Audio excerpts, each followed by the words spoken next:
Hello students, आज हम निकलम सूत्र से भाग करना सीखेंगे। शुरू करते हैं।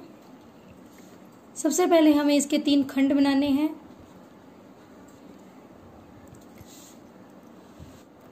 प्रथम भाग के अंतर्गत हमें वह संख्या लिखनी है जिससे हमें भाग देना है, यानी कि भाजक।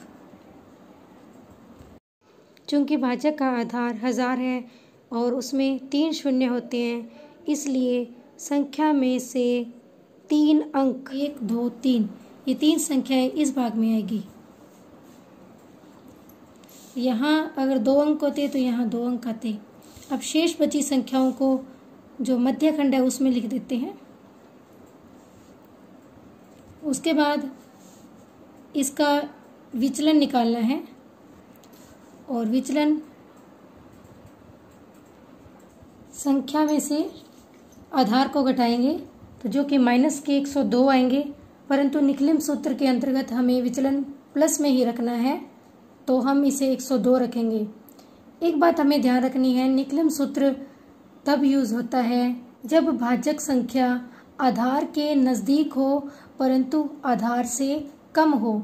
यदि आधार से संख्या बड़ी हो जाती है, जैसे 1010 या 1015 होता, तो हम लोग दूसरी विधि सूत्र परावर्त्य योजयेत का यूज करते।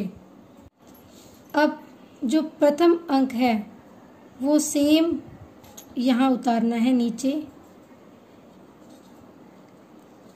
अब इस अंक का यहाँ से गुणा करना शुरू करना है और इनके नीचे लिखते जाना है। जैसे 1 का गुणा 1 से करेंगे, 1 एकम 1, फिर 1 का गुणा 0 से करेंगे, 1 0 0, फिर 1 का गुणा 2 से करेंगे, 2 एकम 2।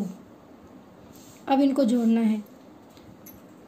अब इस 3 का गुणा इनसे करना है और आगे लिखते जाना है।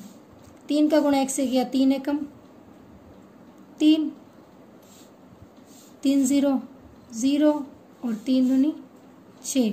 तो अंतिम संख्या तक ये आ चुका है और यहाँ भी सभी अंक पूरे हो गए हैं। तो अब इनका जोड़ कर देंगे सम।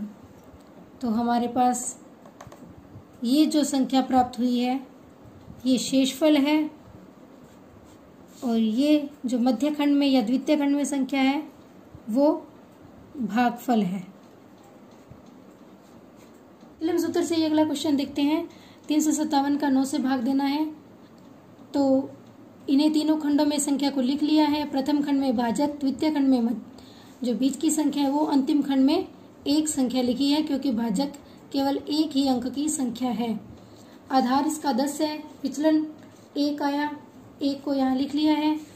अब शुरू करते हैं। प्रथम संख्या सेम, 3 का गुणा 1 से किया, 3 एकम 3 यहाँ लिख लिया। इन दोनों का जोड़ 8, उसके बाद 8 का गुणा 1 से किया, 8 एकम 8 और इन दोनों का जोड़ 15 आ गया।